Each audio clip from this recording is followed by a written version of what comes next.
আগের ভিডিওতে আমি যেখানে শেষ করেছিলাম তার পরের থেকে পড়ছি। হ্যাঁ, আগে এরকম লাইনটা ছিল যে সমস্ত ঘটনাটি শুনিলে খুশি হইবে, ইহার মধ্যে একটু রস আছে।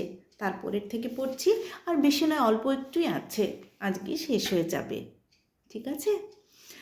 তুমি যখন কলেজে পড়িতে তোমার বাসার পাশেই বিপ্রদাস চাটুর্যের বাড়ি ছিল। বেচারা এখন মারা গেছে।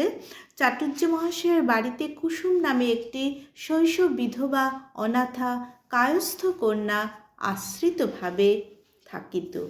মেয়েটি বড় সুন্দরী। বুড়ো ব্রাহ্মণ কলেজের ছেলেদের দৃষ্টিপথ হইতে তাহাকে সংবরণ করিয়া রাখিবার জন্য কিছু দুশ্চিন্তাগ্রস্ত হইয়া পড়িয়াছিল।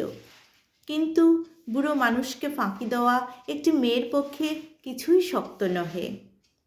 মেয়েটি প্রায়ই কাপড় শুকাইতে দিতে ছাতে উঠিত, এবং তোমরাও বোধ করি ছাতে না উঠিলে পড়া মুখস্থ হইত না। পরস্পর ছাদ হইতে তোমাদের কোনরূপ কথাবার্তা হইত কিনা সে তোমরাই জানো, কিন্তু মেয়েটির ভাবগতিক দেখিয়া বুড়ার মনেও সন্দেহ হইল।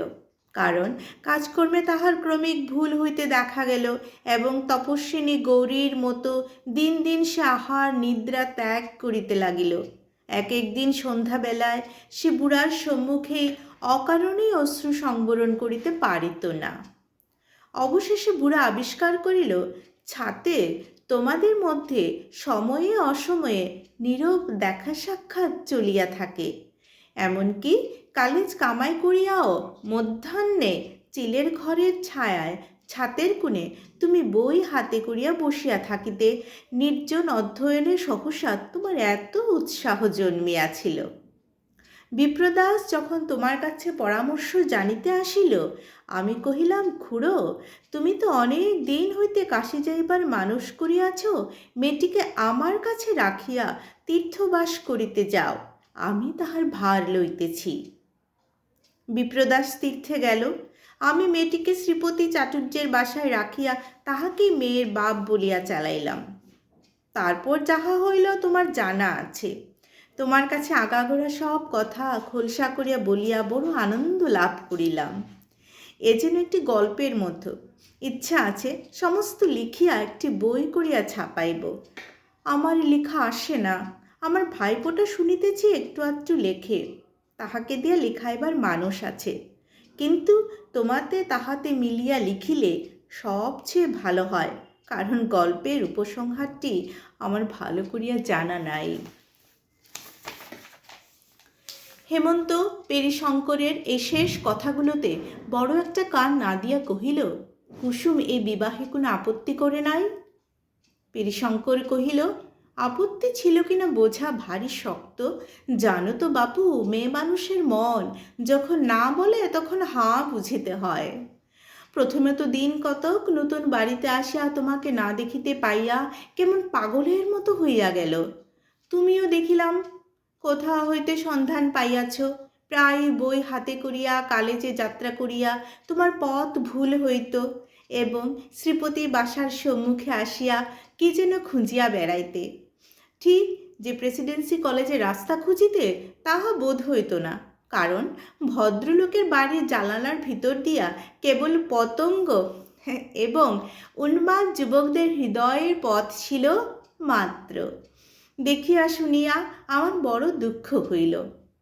দেখিলাম তোমার পড়ার বড়ই ব্যাঘাত হইতেছে, এবং মেয়েটিরও অবস্থা সংকটাপন্ন।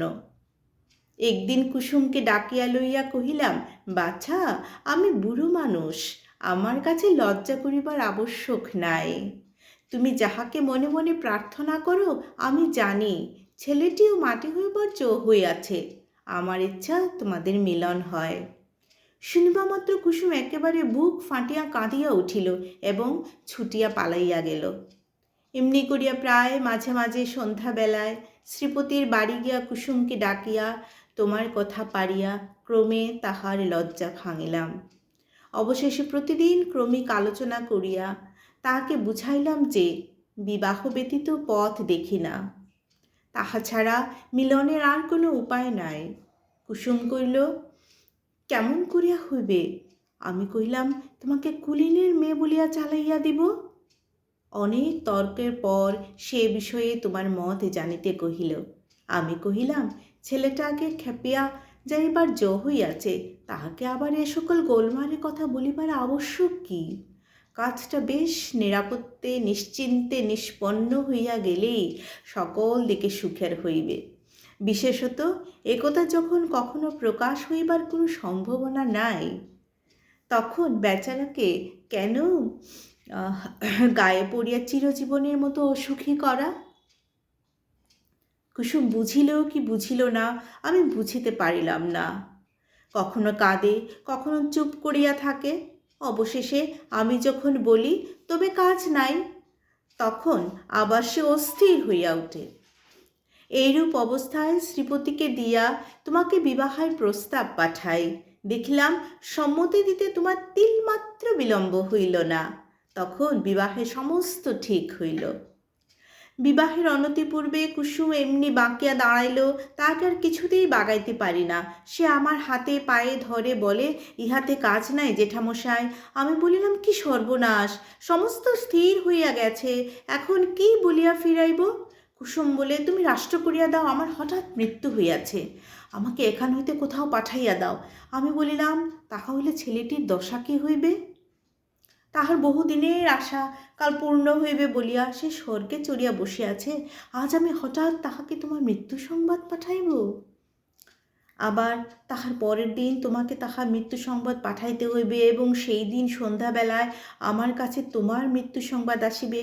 আমি কি এই বুড়া বয়সে স্ত্রী হত্যা ব্রহ্মহত্যা করিতে বসিয়াছি? তাহার পরে শুভলগ্নে শুভ বিবাহ সম্পন্ন হইল। আমি আমার একটা কর্তব্য দায় হইতে অব্যাহতি পাইয়া বাঁচিলাম। তাহার পর কি হইল তুমি জানো।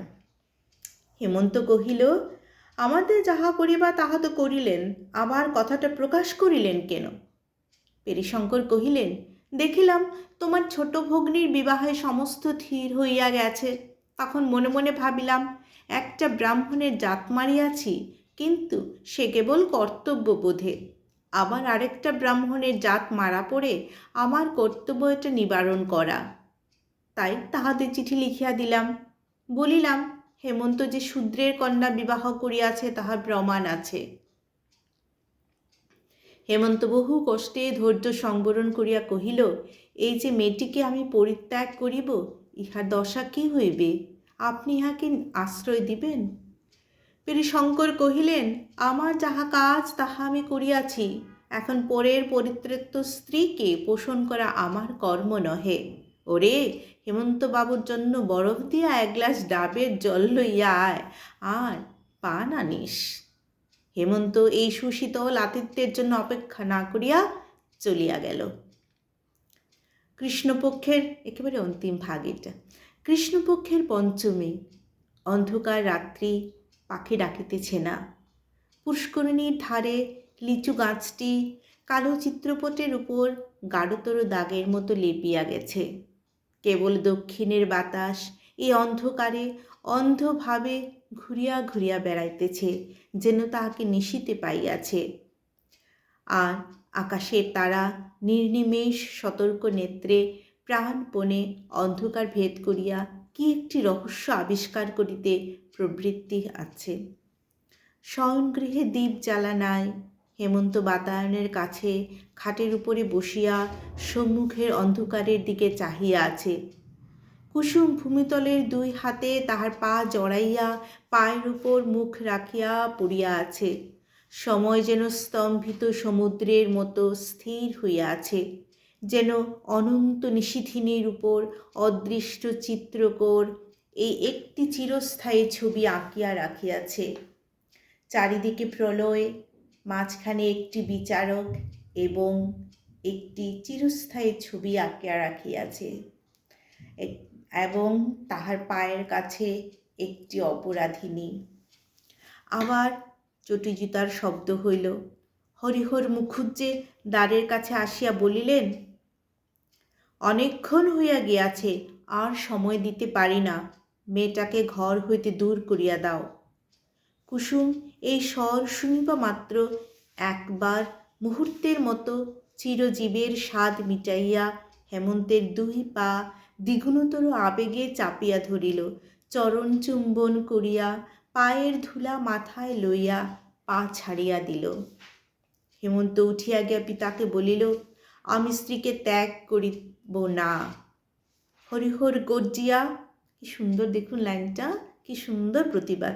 হেমন্ত উঠিয়া গিয়া পিতাকে বলিল, আমি স্ত্রীকে ত্যাগ করিব না। হরিহর গর্জিয়া উঠিয়া কহিল, জাত খোয়াইবি? হেমন্ত কহিল, আমি জাত মানি না, তবে তুই শুদ্ধ দূর হইয়া যা। শ্রী কবি রবি ঠাকুর আমাদেরকে জাতপাত মুক্ত করে দিয়ে গেছেন, কিন্তু আজও বুঝি এগুলো চলে? কমেন্ট করে বলবেন তো, আমি অপেক্ষায় রইলাম। সুন্দর গল্পটা, ভালো লাগলে লাইক করবেন প্লিজ।